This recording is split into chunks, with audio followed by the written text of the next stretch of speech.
Que Dieu nous bénisse. On va prendre nos Bibles dans le livre de Marc.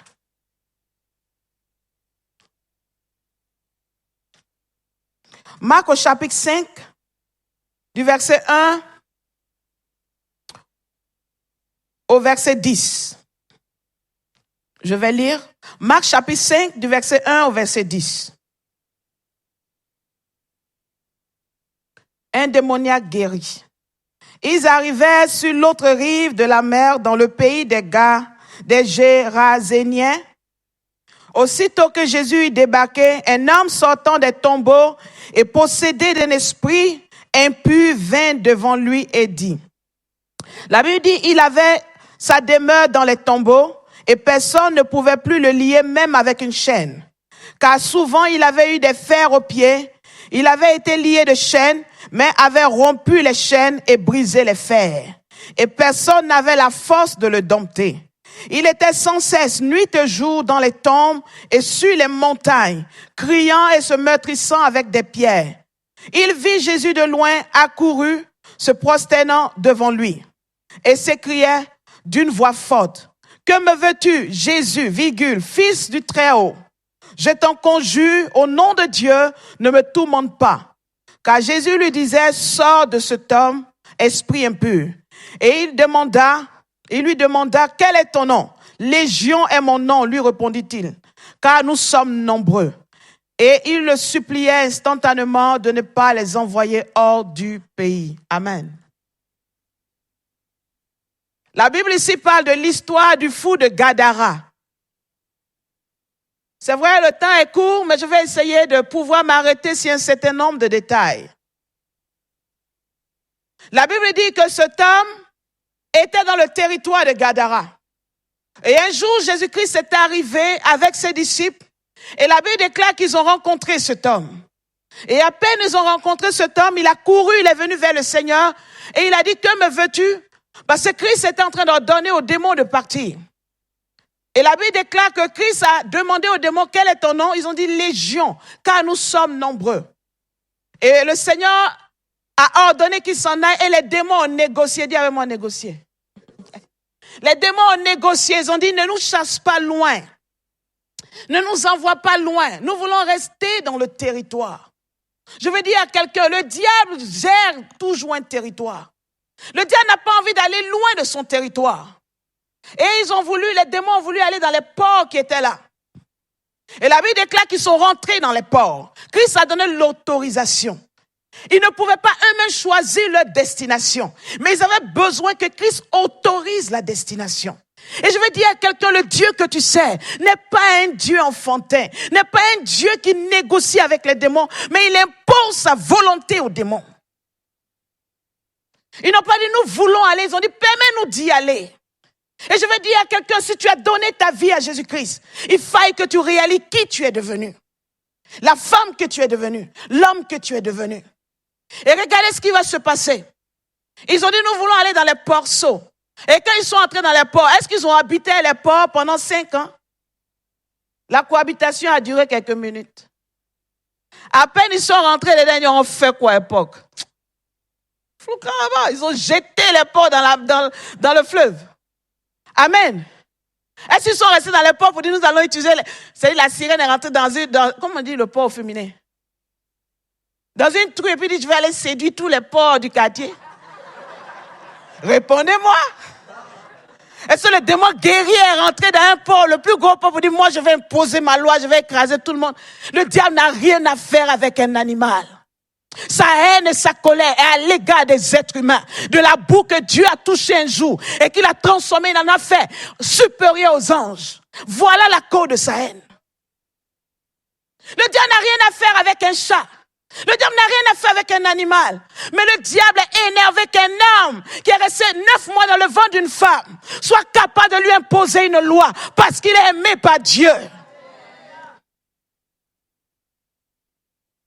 Et je voudrais que ce matin dire à quelqu'un, arrête de pleurer parce que les démons t'attaquent. Deviens un porc, ils vont s'éloigner de toi. Je parle à quelqu'un ce matin. Non, moi je ne comprends pas. Moi toujours, je suis attaqué. C'est un luxe d'être attaqué par les démons. Parce qu'ils n'attaquent pas Paul. Je parle à quelqu'un? Vous savez, il y a un soldat qui m'a dit un jour, ils avaient leur devise, si tu as entendu le bruit de la balle, c'est que tu es vivant. Parce que quand ça t'atteint, tu n'as plus le temps d'entendre. Si tu as entendu le bruit de la balle, tu es vivant. Je vais te dire la vérité, c'est un luxe pour toi d'entendre le bruit des balles. De savoir que tu es sous attaque. De savoir que le diable se lève contre toi.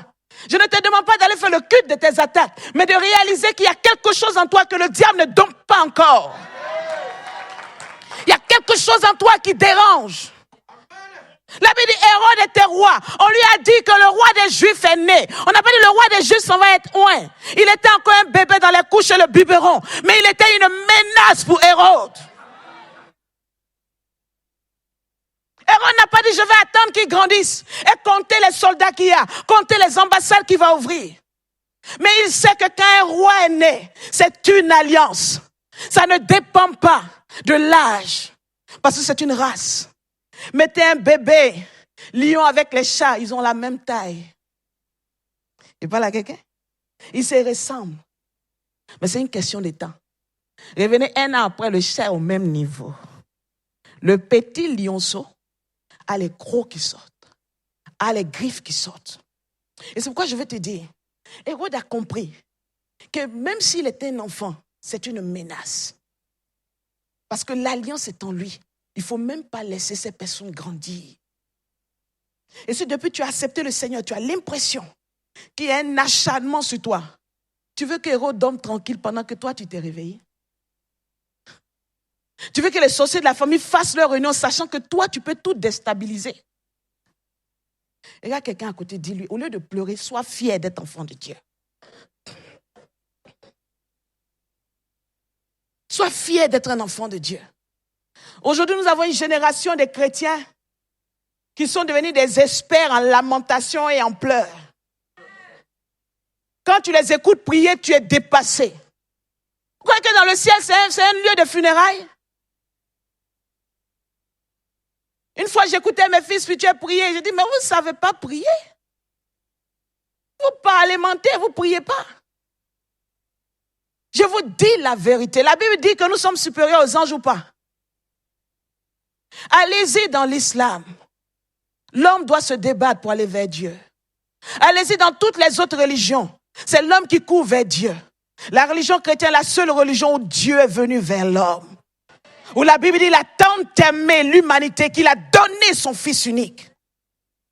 Et alors, quand cette humanité a reçu ce Fils et qu'elle retourne à Dieu, qu'elle réalise le privilège et l'identité nouvelle qui est en elle. Quand tu vas prier, c'est une porte qui s'ouvre pour toi. Tu vas aller mendier. Regardez devant le trône de Dieu. Le Seigneur me permettra de vous enseigner ça. Devant le trône de Dieu, on cite toutes sortes d'êtres vivants. Et on dit il y avait des trônes. 24 vieillards. Que cherchent des vieillards dans un lieu où Dieu est assis? Il ne peut pas se séparer de l'homme. La Bible dit 24 vieillards. Si on avait dit 12 vieillards, les gens allaient dire, oh, ça représente les 12 tribus déjà. Il dit 24. Mais si Israël prend 12, il y a 12 pour nous. Est-ce que je parle à quelqu'un? Il y a 12 trônes pour toi et pour moi. Est-ce que je parle à quelqu'un? J'ai dit, je ferme la parenthèse. Je reviendrai, je suis sûr. Si tu veux encore, on est là le soir, à 16h, à l'hôtel Ibis. Il y a 24 trônes, 24 vieillards. Ils font quoi assis là-bas? On ne dit pas 24 jeunes, on ne dit pas 24 enfants, on dit 24 vieillards. L'affaire là, c'est sérieux. Quand tu te lèves le matin, tu crois que tu es quelqu'un qui cherche travail à Bordeaux. Tu crois que tu es quelqu'un qui cherche à se marier à Bordeaux. Quand tu te lèves, une divinité enveloppée d'un corps humain est en train de marcher à Bordeaux. Et alors le ciel est en train de te regarder. Et un défi dans le ciel. Si quelqu'un avait dit à Job que hier nuit, Dieu et le diable ont parié sur toi, je suis sûr que la persévérance de Job allait être plus intense. Mais il ne savait pas ce qui se jouait dans le ciel. Et si ce que tu vis était un test où tu étais observé. Tu vois que ta vision est en train de changer là. Que le Seigneur nous bénisse. On va revenir au fou de Gadara. La Bible dit quoi? Aussitôt Jésus eut débarqué, un homme sortant des tombeaux et possédé d'un esprit impur vint devant lui. Il avait sa demeure dans les tombeaux et personne ne pouvait plus le lier même avec une chaîne. Car souvent il avait eu des fers aux pieds. Il avait été lié de chaînes, mais il avait rompu les chaînes. Regardez, c'est l'une des rares histoires où le Seigneur explique ce que la personne avait vécu avant de rencontrer Jésus. Assez souvent, vous allez voir, la Bible va dire, un paralytique est venu et il a été guéri. Un aveugle est venu, il a été guéri. Mais ce monsieur, la Bible explique comment est-ce que l'affaire a commencé et comment se fait-il qu'il est arrivé en ce lieu où il a rencontré Jésus, qui était un cimetière. La Bible prend la peine de parler de tout ça. Et ce matin, je veux parler à un groupe de personnes. La Bible déclare que cet homme était fou. La Bible n'a pas dit qu'il est né fou. Tout allait bien chez lui. Tout fonctionnait très bien. Mais à un moment donné, à une période bien précise, cet homme a commencé à devenir fou. Et vous savez, l'une des manifestations de la folie, c'est la déconnexion avec la réalité. Il n'était plus connecté à la réalité. Il commençait à tenir un discours qui n'était pas logique. Il commençait à avoir une pensée qui n'était pas logique. Et la Bible déclare que ses parents l'attachaient avec des chaînes. Alors je me suis demandé, mais pourquoi on l'attachait? C'est qu'il cassait des choses. C'est qu'il attaquait les gens. Oui, il s'en allait sans revenir. Mais on essayait de le retenir, de le lier. Mais la Bible déclare qu'il brisait les chaînes. Il avait tellement brisé les chaînes que plus personne n'avait envie de le dompter. Plus personne n'avait envie de perdre son temps à l'attacher, car de toutes les manières, il allait détacher les chaînes. Et je ne sais pas comment est-ce qu'il est arrivé au cimetière. Mais là-bas, plus personne ne l'a suivi pour aller l'attacher. Et ce matin, je veux parler à quelqu'un. Je ne sais pas la situation que tu es en train de traverser. Je ne sais pas ce que tu as commencé à vivre. Mais à un moment donné, tu as voulu prendre tes conseils pour te retenir. Je vous ai dit, ce fou n'est pas né fou. La Bible l'aurait précisé. Il était normal et un jour, les choses ont commencé à changer. Et tu es une jeune fille. Tu as grandi dans une maison avec une bonne éducation. Tu es un jeune homme, tu as grandi avec une bonne éducation. Tu es venu dans la maison de Dieu sur des fondements vraiment bien intéressants. Et tu as commencé à grandir, à évoluer, à affronter tes défis. Mais un jour, la folie a commencé. La déconnexion avec la réalité. La déconnexion avec ton identité. La déconnexion avec ce que Dieu attend de toi. La déconnexion avec l'image que Dieu avait de toi. Et alors la Bible dit qu'il a commencé à faire des choses que la Bible n'a pas précisées. Mais la Bible dit la conséquence, on l'attachait pour pouvoir le retenir. Et des personnes se sont retrouvées en train de faire des choses qu'elles n'aiment pas, de faire des choses qu'elles ne veulent pas. Elles ont essayé de s'arrêter, mais elles n'arrivaient pas. Et elles se sont donné des résolutions pour se retenir. Les chaînes de certaines résolutions, mais ça a été brisé. Ton diacre, ton pasteur, les conseillers sont venus te parler. Ils t'ont donné des conseils pour essayer de te retenir. Mais tu as brisé les chaînes. Tu as entendu parler de l'évangile. Tu as entendu parler du ciel. Et tu as voulu être cet instrument utile que Dieu va prendre. Que Dieu va utiliser pour le ciel. Pour sauver les âmes, les envoyer au ciel. Ta résolution était bonne. Mais à un moment donné, la paresse a commencé à avoir raison de toi. Les ragots ont commencé à avoir raison de toi. Le découragement a commencé à avoir raison de toi. Et alors tu te dis, je commence à me déconnecter. Il faille que je fasse quelque chose. Et quand tu es venu au séminaire, tu es venu à un culte de dimanche, la parole t'a touché. Et alors tu as pris la décision, tu as attaché. Vraiment, j'attache mon appel, j'attache ma vie chrétienne, je mets des chaînes pour ne pas bouger. Mais 3 jours après, tu as brisé les chaînes. Depuis combien d'années tu es dans l'église de Dieu? L'évangile est annoncé, la parole de Dieu est donnée. Et les hommes de Dieu avaient le conseil, avaient tout ce qu'ils peuvent faire, ont essayé de te parler. Et quand ils veulent te retenir en un endroit pour t'emmener à être docile, ils ont mis les chaînes de la parole. Ils ont mis les chaînes des enseignements. Ils ont mis les chaînes de la manifestation de la puissance de Dieu. Mais tu as brisé les chaînes. Tu as brisé les chaînes parce que tu ne veux pas rester dans la sanctification. Tu ne veux pas être humble. Tu ne veux pas qu'on t'impose une certaine loi. Tu veux être toi et tu brises les chaînes. Ton caractère est connu, étiqueté, mais tu n'as pas envie de changer. Et même quand tu veux changer à l'intérieur, il y a une force qui est plus forte que toi, qui brise la chaîne. Et la Bible dit, plus personne n'avait envie de le dompter. Plus personne n'avait envie de perdre son temps. Et ce n'est pas la situation dans laquelle tu es arrivé aujourd'hui. Plus personne ne veut te faire confiance. Plus personne ne veut te donner des responsabilités. Parce que de toutes les manières, tout le monde sait ce que tu feras. Et alors tu as l'impression d'être étiqueté dans ta famille, dans ta maison. Parce que tu as brisé les chaînes. Combien de vœux tu as fait que tu n'as pas honoré? Tu as brisé la chaîne. Tu as cru que tous ces conseils qu'on te donnait, tout ce que ta mère te disait, tout ce que ton père te disait, ils avaient envie de te contrôler. Tout ce que le pasteur disait, pourquoi il rentre dans ma vie privée, ça ne m'engage que moi. Si j'ai aimé cet homme, je l'ai aimé. Je n'ai de compte à rendre à personne. Je suis une adulte. Tu as brisé la chaîne de la soumission. Et aujourd'hui, tu te rends compte que l'image que tu avais est déconnectée de la réalité. Vous parlez à un fou, il croit que c'est nous qui sommes fous et que lui, il est correct. Il parle à quelqu'un. Et lui, il est caractéristique du fou. Il n'est pas habillé, mais ça ne le gêne pas parce qu'il ne sait pas qu'il a besoin d'être habillé. Et tu sais aujourd'hui qu'il y a des choses qui ne vont pas, tu t'en rends même pas compte. Mais quand on essaie de te dire, c'est les autres qui ont un problème. Dans cette église, à moi, on ne me comprend pas. C'est toujours... Ah! Ma copine, laisse la chaîne là un peu, c'est pour ton bien. Je parle à quelqu'un. Et beaucoup de chrétiens aujourd'hui aspirent à des choses de Dieu.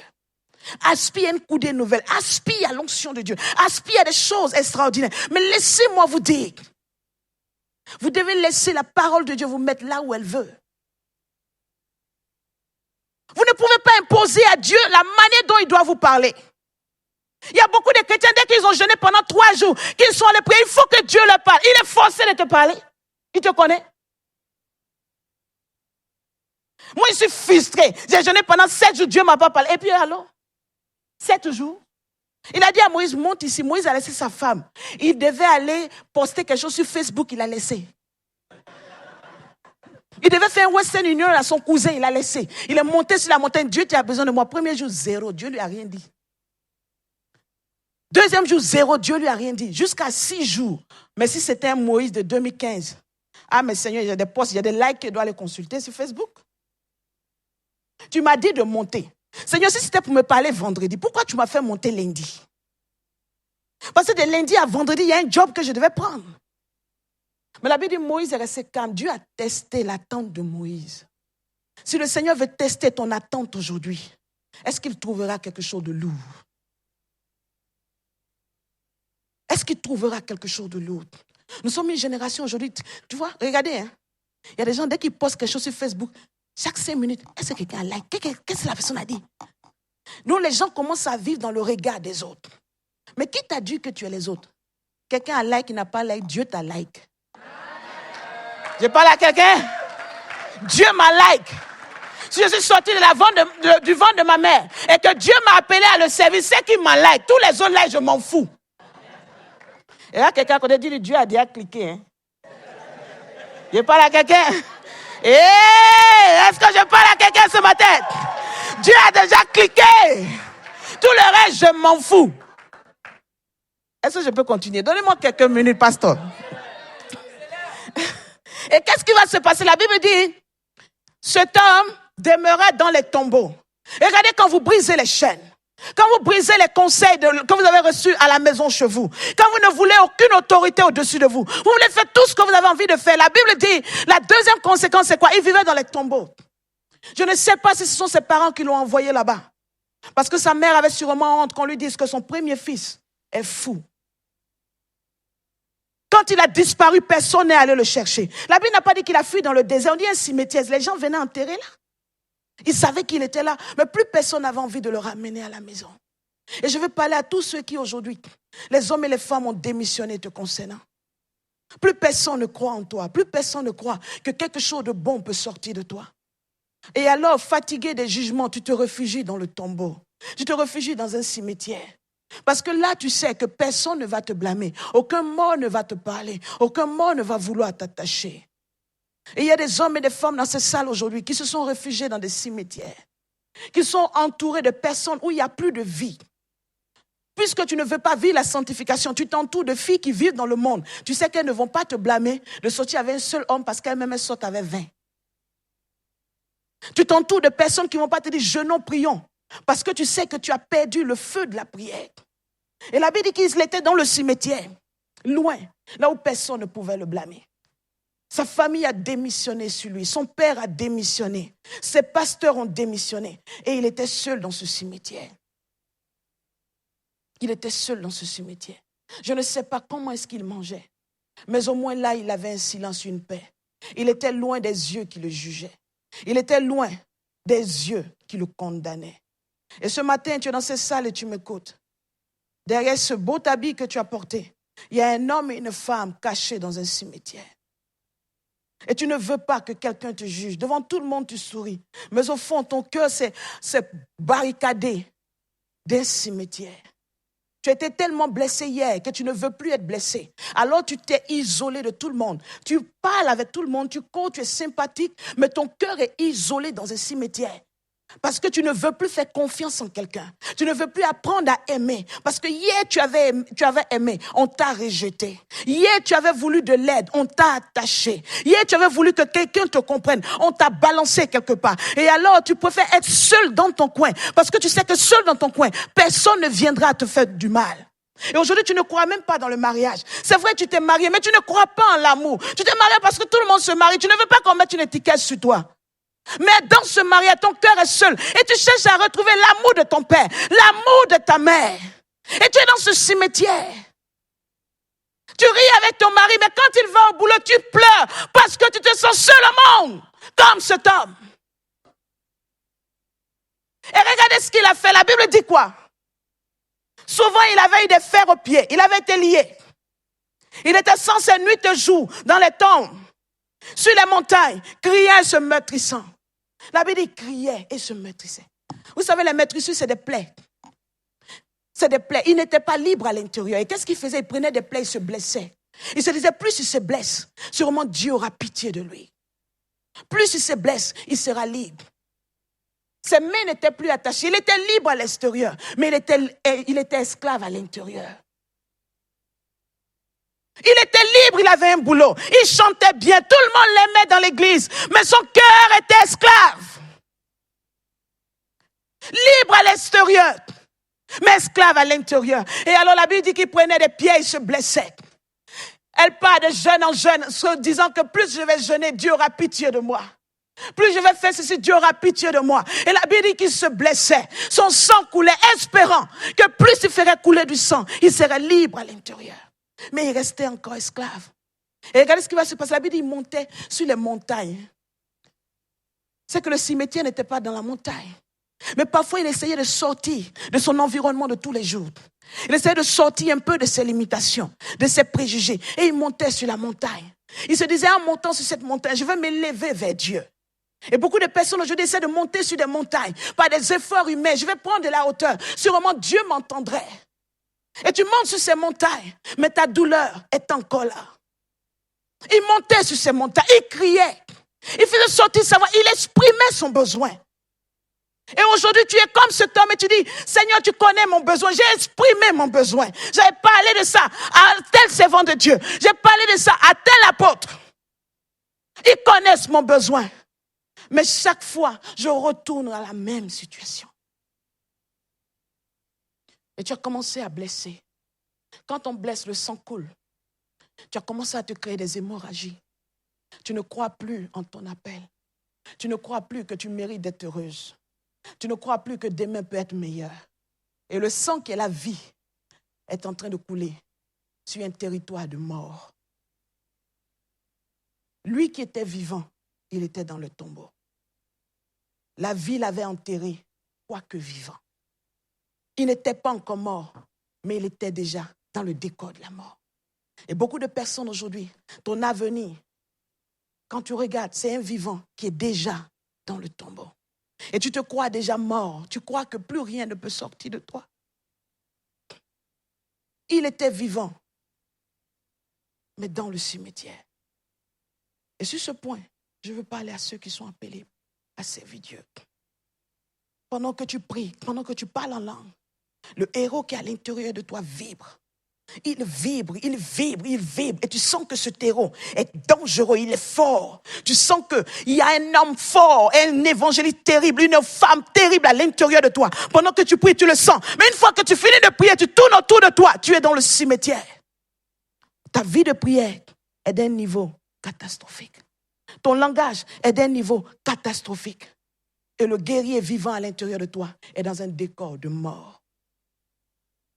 Tu essaies autant que tu peux d'aller sur Facebook, d'aller sur Internet, écouter des prédications. Et ça te fait monter en hauteur. Tu sens de la spiritualité, mais ta réalité te rattrape. Et la Bible dit, il faisait tout ce qu'il pouvait, mais il n'était pas libre. Il était mort, quoique vivant. Mais quelque chose va se passer. Quelque chose va se passer. La Bible dit que Jésus-Christ est rentré dans la ville. Quand il est rentré dans la ville, est-ce qu'il allait voir le maire de la ville? Est-ce qu'il allait voir le plus grand chrétien de la ville? Mais il a rencontré cet homme. Alors je vais vous poser la question, où était situé le cimetière? Où était situé le cimetière? À l'entrée de la ville. Je parle à quelqu'un?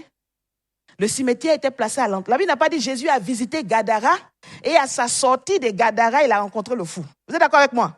La Bible dit quand il rentrait dans la ville, il a rencontré le fou. Et le cimetière était à l'entrée de la ville. C'est-à-dire les hommes avaient tellement démissionné sur cet homme qu'ils l'ont déposé au cimetière. Mais ceux qui ne savaient pas, il avait déposé à la bonne adresse. Il avait déposé la bonne adresse là où il était capable de gagner tout le potentiel de Dieu avant que Dieu ne s'occupe de d'autres personnes. Et la Bible dit que quand Christ l'a rencontré, quand Christ a trouvé cet homme, il a libéré cet homme. Et je vais dire à quelqu'un ce matin, il vivait dans les tombeaux, il se blessait. Il n'y avait pas de médecin pour soigner ses plaies. Il était sale, il était nu. Mais ça n'a pas rejeté Jésus-Christ. Il n'a pas dit ce monsieur ne vaut rien. Il n'a aucune dîme à m'apporter. Il n'a aucune voiture à m'offrir. Mais il a eu pitié de cet homme. Et je veux dire à quelqu'un ce matin, tes oreilles d'hier, tes douleurs d'hier ne vont pas rejeter Dieu si ton cœur est sincère. Si ton cœur est sincère ce matin, il viendra à toi. Il sait ce que tu vis. Il voit le guerrier qui est à l'intérieur de toi, mais dans un cimetière. Ton ministère ne bouge pas. Ta vie de prière ne bouge pas. Il n'y a que mort autour de toi, pendant qu'il y a un vivant à l'intérieur de toi. Mais il dit, je suis capable de te trouver là où tu es. Et de faire ce que j'ai à faire. Et si ce matin ton cœur est sincère, il viendra te toucher. Si ce matin ton cœur est sincère, il viendra te toucher. Si tu veux faire semblant, mentir à tout le monde comme tu sais si bien le faire, mens. Mais tu ne peux pas mentir à Dieu. Il était fou. Vous êtes d'accord avec moi? Il était fou. Donc il ne savait même pas qui était Jésus. Mais les démons ont poussé la goutte d'eau trop loin. En allant naguer. Mais la Bible dit que Christ a eu pitié de lui. Et je vais te dire, c'est Jésus-Christ qui a eu pitié de cet homme sale, qui n'avait même pas de domicile. Il a eu de la valeur aux yeux du Seigneur. Je vais te dire ce matin, tu as de la valeur à ses yeux. Tu fumes sûrement la drogue, mais il est capable de t'aimer tel que tu es. Tu n'as sûrement pas d'appartement, tu passes de salon des gens, de canapé en canapé. Il dit, cet homme était dans un cimetière, mais il a eu de la valeur aux yeux de Dieu. Et regardez, quand cet homme a été délivré, qu'est-ce qu'il a fait? Il a dit quoi? Seigneur, je veux te suivre. Je veux être un évangéliste, je veux t'accompagner. Il n'a même pas dit, je vais aller dire au revoir à mes parents. C'était un homme de résolution. C'était un homme de qualité. Et le diable a repéré le potentiel. Il a voulu détruire le potentiel. Je vais te dire, la guerre qui s'est déclenchée contre toi vise simplement à détruire le potentiel qui est à l'intérieur de toi. Le diable t'a ciblé, il t'a repéré. Il a repéré en toi quelque chose. Il a repéré en toi une destinée. Il a repéré en toi un potentiel. C'est pourquoi il se déchaîne. Mais je vais te dire la vérité. Si tu crois que le Messie est venu pour toi, il te rendra libre aujourd'hui. Il n'est pas venu négocier avec un démon. Il n'est pas venu demander, mais est-ce que, il dit, sors. Vous allez me dire, mais c'est vraiment d'intérêt, 5 minutes, tu parles des démons qui doivent sortir. Il parle à quelqu'un? Si ta soeur graine au feu, vas-y. Ton steak haché t'attend, vas-y. Il parle à quelqu'un? Ne vous inquiétez pas, on ira. Mais je vais te dire ce matin, tout ce que le diable a mis devant toi pour te dire que Dieu aime X, mais toi, il ne t'aime pas. Je vais te dire, il t'aime. Cet homme ne s'était pas lavé depuis longtemps. La dernière fois où tu as jeûné 3 jours, ça date de 1900 Kalakala. La dernière fois que tu as évangélisé quelqu'un, ça date de la dernière saison de pluie dans le désert du Sahel. La dernière fois où tu t'es levé pour imposer la main à un malade, toi-même tu t'en souviens plus. Mais le Seigneur dit, il a eu compassion de cet homme. Et regardez ce qu'il a fait. Quand vous lisez l'évangile, la Bible dit que cet homme était sans vêtements, il était nu, non? Hein? Il était nu dans le cimetière. Mais quand Christ l'a délivré, la Bible dit quoi? Quand les gens sont venus au verset 15, les gens de la ville, quand ils ont vu que leur porc était en train de mourir, ils sont venus demander à Jésus-Christ, pourquoi tu fais ça? Mais ils ont découvert les raisons. Au verset 15, on commence au verset 14, la Bible dit, ceux qui faisaient perte s'enfuirent et répandirent la nouvelle dans la ville et dans les campagnes. Les gens allèrent voir ce qui était arrivé. Il vint auprès de Jésus et vit le démoniaque, celui qui avait eu la légion, assis, vêtu dans son bon sens. Laissez-moi vous poser la question, d'où sont venus ces habits? La Bible, il était sans vêtements, vous êtes d'accord avec moi? Il était sans vêtements, il était nu. Mais quand les démons sont sortis, que les hommes sont venus, il était habillé. Je ne sais pas de quel lait il était habillé. Mais je vais te dire ce matin, écoute-moi bien. Si l'onction de Dieu te rattrape, l'onction de Dieu est capable de te donner ce que tu n'as jamais eu. Je ne sais pas d'où ça va venir. Je ne sais pas comment ça va venir, mais ça va venir. La Bible dit qu'il était habillé. Et je vais parler à l'église de Dieu. Sûrement c'est les foulards, le morceau de tissu de Matthieu, de Jean, de chacun qui l'a habillé. Ta responsabilité, c'est de prendre soin de celui qui est né dans la maison de Dieu. C'est le défilé de mots. Chaque jour, toi, tu as Guess, tu as Gucci, tu as tout. La sœur porte le même habit, le même tissage. Tout ce que tu sais, la sœur, il faut qu'elle fasse des efforts. Tu connais son histoire. Je parle à quelqu'un. Il était assis et vêtu. D'où sont venus ces habits? Combien de fois tu as offert à quelqu'un quelque chose? Combien de fois tu as donné 20 € à une sœur en Christ, tu sais qu'elle a besoin. Le Saint-Esprit te l'a dit, mais c'était trop te demander. Il était assis et vêtu. Église de Dieu, nous devons habiller ceux qui ont été renouvelés par l'Esprit de Dieu. Nous devons habiller ceux qui ont été renouvelés par l'Esprit de Dieu. La méchanceté ne fait pas partie des caractères de Dieu. Tu as combien d'habits qui dorment dans ton placard? Tu as investi combien de fois et ça n'a pas prospéré? Prends soin de la maison de Dieu. Prends soin des brebis du Seigneur. Il était assis et vêtu. La Bible n'a pas dit qu'il était debout, il était assis. Est-ce que vous me comprenez? La position assise est la position la plus stable. Il était assis. C'est-à-dire quand le Seigneur l'a touché, Dieu lui a donné la stabilité, Dieu lui a donné le revêtement. Dieu lui a donné la stabilité, il lui a donné le revêtement. Écoute-moi bien, même si le diable a tout attaqué dans ton appel, le diable a tout attaqué dans ton ministère, la Bible dit que Jésus-Christ est en mouvement pour te donner la stabilité et le revêtement. La stabilité de sorte que tu ne pries pas lundi, ne pas prier mardi, mais que ta vie de prière soit stable. L'opération a duré que quelques minutes. Et quelques minutes ce matin, il va opérer ce qu'il a opéré. Tu vas te jouer les boss spirituels, tu vas te jouer les fils spirituels, c'est ton problème. Mais quand nous regardons tes yeux, on sait que tu dors au cimetière. Je parle à quelqu'un? Sois sincère. Seigneur, rien, ça ne va pas, je me sens exposé. Seigneur, je n'ai rien dans ma vie. Il est le Dieu qui est capable de te donner des habits. Il est le Dieu qui est capable de garantir tes lendemains, de s'occuper de tes enfants. Il avait froid dans le cimetière. Mais pour la première fois, il a ressenti la chaleur que peut produire un tissu. Il est le Dieu qui est capable de te donner ce que tu n'as jamais expérimenté. Tu as été habitué à la fraîcheur, au froid de la solitude, au froid des trahisons, au froid des découragements. Mais il est dit, il est capable de te permettre de vivre pour la première fois l'expérience de la chaleur du réconfort de Dieu. L'expérience de la chaleur de la valorisation de Dieu. Tu as vécu une vie instable. une vie chrétienne instable, des études instables, un caractère instable, un mariage instable.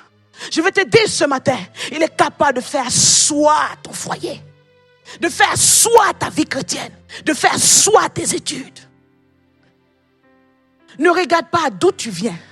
Il dit là où tu es, dans ce cimetière, tu as la bonne adresse. L'état dans lequel tu es venu aujourd'hui, tu es à la bonne adresse. Laisse-le finir l'opération.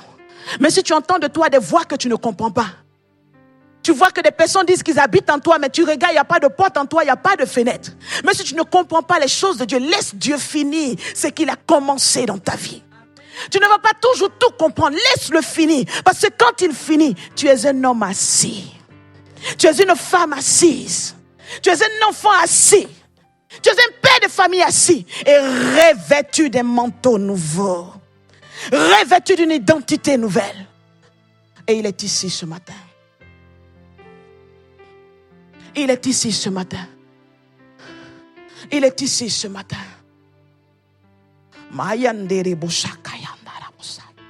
Il est ici ce matin. Tu n'as jamais dit à quelqu'un, mais il y a un démon qui te fatigue. Quand tu veux prier, il y a un poids qui tombe sur toi. Tu te retrouves en train de séduire tes collègues de bureau. Tu n'as pas envie de les séduire, mais c'est plus fort que toi. Mais tu as peur de le dire. Et tu t'es réfugié dans ce cimetière, là où personne ne sait. Mais il dit, laisse-moi entrer dans ton cimetière ce matin. Laisse-moi entrer dans ta réalité ce matin, car tu as de la valeur à mes yeux. Ta place, ce n'est pas dans ce cimetière. Ta place, ce n'est pas dans la douleur. Ta place, ce n'est pas dans le regret. Tu as de la valeur à mes yeux.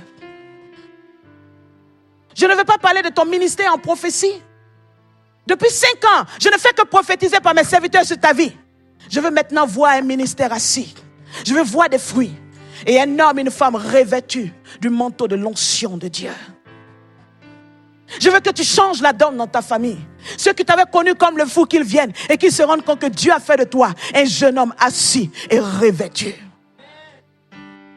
Ta nation soupire. Il ne compte plus sur toi. Je suis sûr que si on demandait au père de ce fou, s'il avait 5 enfants, c'est sûr qu'il disait qu'il avait 4. La honte de dire que j'ai un 5e qui est fou et qui habite quelque part dans le cimetière. Et avoir besoin de se justifier. Non, il est dans le cimetière parce que. Et aujourd'hui, tu as l'impression qu'on ne compte plus sur toi.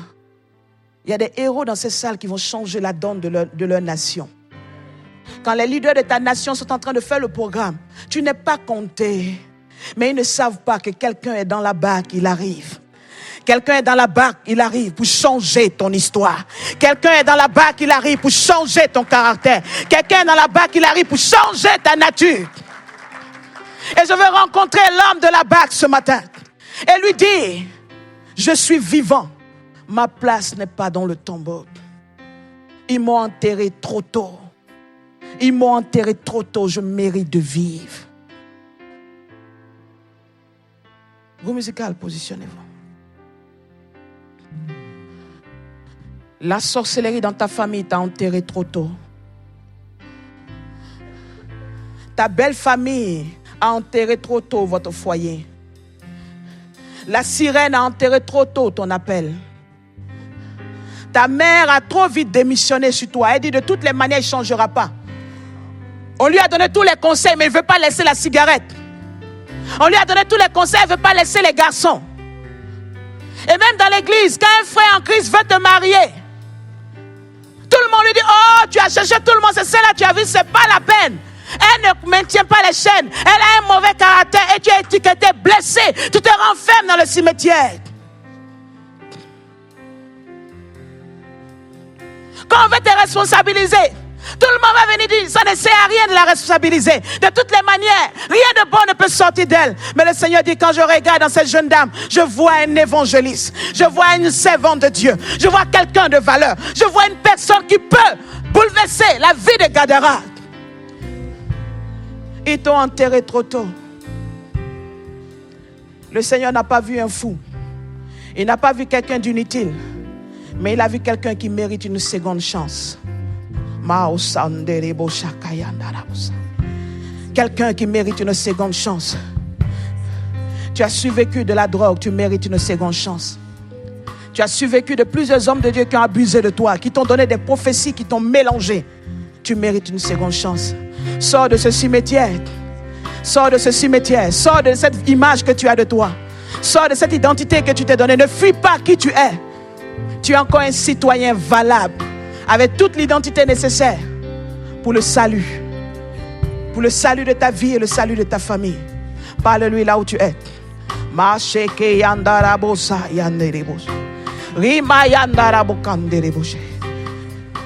Ne t'enterre pas ton appel. Il ira te trouver dans ce cimetière. N'enterre pas qui tu es. Les hommes ont raconté des choses sur toi. Personne n'a compris que tu luttais avec quelque chose de plus fort. On t'a condamné par tes actions. Mais personne n'a compris que derrière ces actions, il y avait une guerre en toi. Et on t'a enterré trop vite.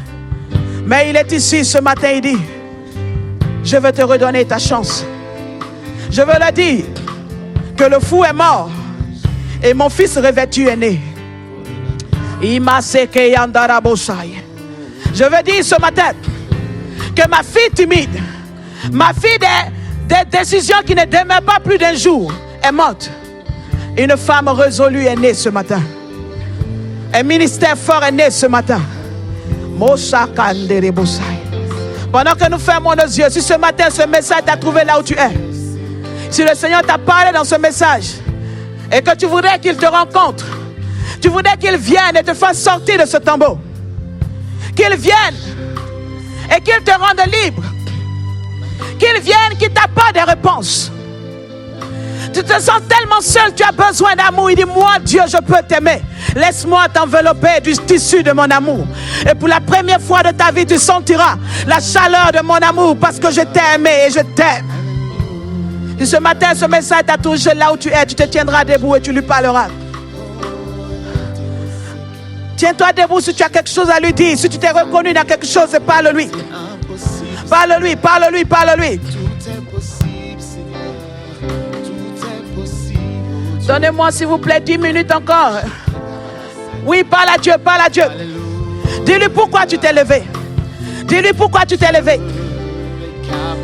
Sûrement à cause de ton langage, de ton caractère, ta mère t'a classé. Ton père t'a classé. On dit tu es un vaurien, tu ne sers à rien, on t'a classé. Mais là où ils t'ont classé, le Seigneur veut te trouver là-bas. Tu as tellement eu des prophéties. Si ton appel, tu n'as pas bougé. Aujourd'hui, tu as été classé quelque part dans un poste. Mais il dit, mon histoire n'est pas finie.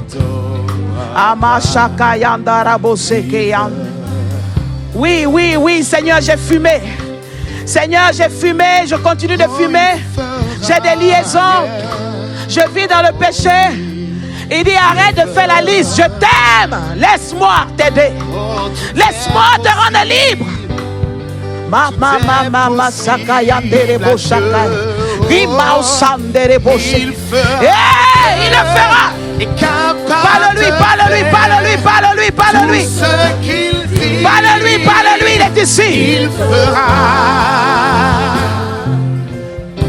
Il accomplira toutes ses promesses envers toi. Tu es encore vivant, tu es encore vivant. Garde ta foi en Dieu. Ne te laisse pas mourir, ne te laisse pas mourir. Il ne t'abandonnera pas. Il fera. Ne te laisse pas mourir. Ne désespère pas de la vie. Ne désespère pas de ton ministère. Le cimetière n'est pas à ta place. Oui, il fera. Oh yes. Qui t'a dit que tu étais déjà mort? Qui t'a dit que c'était fini? Moshaka yandara boseke. Imama mama mama mama mama mama. Eh. Masaka yandere bosaka. Maseke yandara boseke. Il fera. Il accomplira toutes ses promesses envers toi. Garde ta foi en Dieu. Il ne t'abandonnera pas. Il fera. Ce matin là où tu es debout, dis à Dieu, Seigneur, j'ai besoin de ces 3 choses fondamentales. Cet homme a obtenu le regard, la considération de Dieu. Il a obtenu l'établissement de Dieu. Et il a obtenu le revêtement de Dieu. Dis à Dieu, Seigneur, j'ai besoin de ton regard. J'ai besoin de me sentir considéré. J'ai besoin de me sentir ayant de la valeur. J'ai besoin de recroire en demain. Sûrement, tu as besoin de la deuxième chose. Tu as besoin d'être assise. D'être assis dans ton appel. D'être assis dans ta vie chrétienne. D'être assise dans ton foyer. D'être assis dans tes finances, dans ton projet. Dis-lui, j'en ai besoin. Sûrement, tu as besoin d'être revêtu. Tu as besoin que la puissance accompagne ton ministère. Tu as besoin de ressentir l'amour de Dieu. Tu as besoin de la chaleur de Dieu.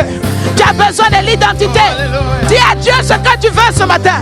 Dis-lui, j'ai besoin, j'ai besoin.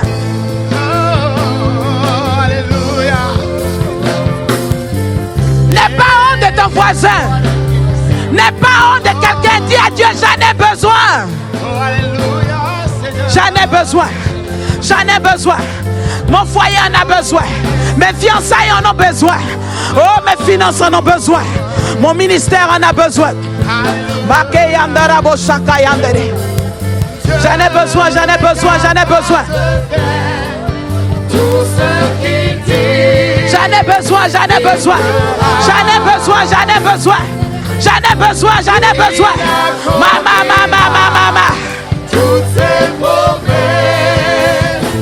Ne sois pas timide, dis à Dieu, j'en ai besoin. Garde ta foi en Dieu, il ne t'abandonnera pas, il fera. J'en ai besoin. Il veut t'entendre, dis, tu en as besoin ce matin.